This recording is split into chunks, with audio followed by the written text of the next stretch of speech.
The auto worker strike is not just Ford, it's Ford, GM, and Chrysler parent company Stellantis. So let's dig deeper now with WDRB.com business reporter Chris Otts. Chris, you've been on top of the picket since it started back on September 15th.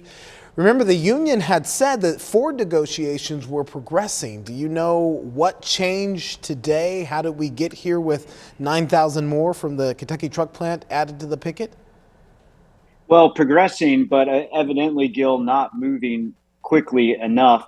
I mean, I've heard from sources on both sides of these negotiations that the union president, Shawn Fain, walked into a room in Detroit, demanded a meeting today, and said, "What have you got for me on the economic issues? Is this still your best proposal? I'd like to see some updated terms."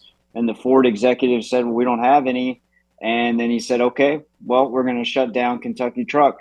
And they kind of stormed out of the room, and it was a quick meeting. And an hour later, workers were walking off the job.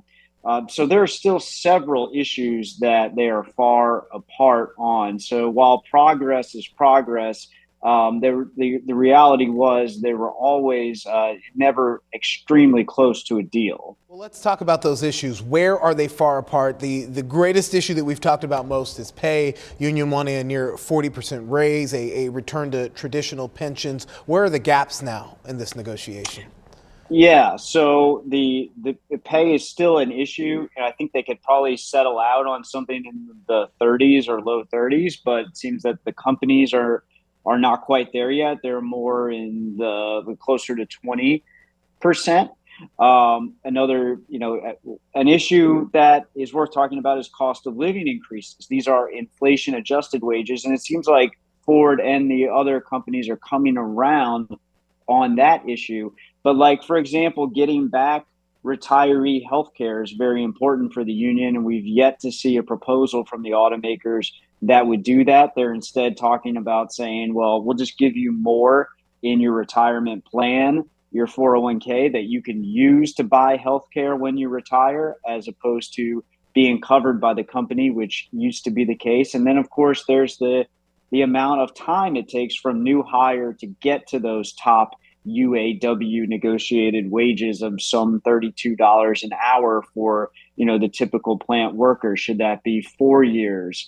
It's currently 8 years. The union wants it even lower than that. So a So lot there's still to still get a to here. lot of Yeah. areas where there's disagreements. How do battery plants play into all of this? Remember, Yeah, the largest one so being Benton everybody's Glendale. talking, Gil, about the importance of Kentucky Truck Plant, and for sure it's the biggest plant in the Ford network. It's probably responsible for more profits than any other plant, but it should not be overlooked that this is also right in the backyard of where the biggest piece of Ford's battery operation is going, EV battery operation. That's, of Right. course, down in Elizabethtown in Hardin County.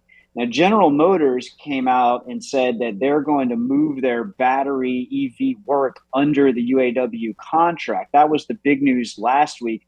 No one's quite sure what exactly that means. The companies have said we can't make our future workers choose the UAW before we've even hired them.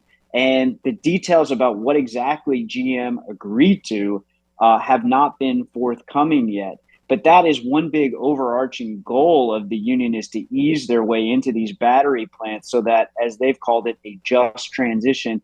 If the auto industry is going to move to electric vehicles, they want to be part of it. They do not want lower wages and jobs shifting into plants that do not have UAW negotiated wages and benefits.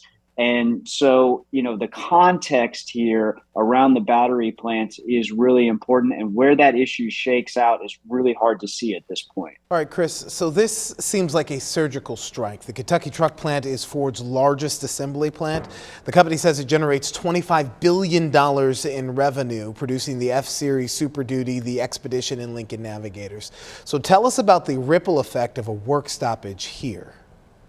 Well, of course, Gil, there's supplier plants all over the country and the world that supply Kentucky Truck Plant. But remember, Kentucky Truck Plant also has a stamping operation that serves other Ford plants, including the one in Louisville across town, Louisville Assembly Plant.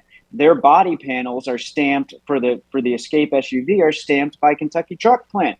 So I was just talking with the top UAW official at Louisville Assembly Plant, and he said they've got maybe 3-5 days worth of supply for those panels. Wow. So Ford has already had to put some other facilities into layoff because of the plants that are on strike. And whether Louisville Assembly Plant will be one of those, we could be seeing that soon, depending on how Ford negotiates this. And of course, Kentucky Truck Plant stamps parts for other Ford facilities. Ford right now is only saying that, yeah, there will be a lot of ripple effects from this, which is why they're so critical of the decision. A statement saying that it could impact some 100,000 workers throughout the country. All right, Chris Otts, thank you so much for your reporting. All right, thank you.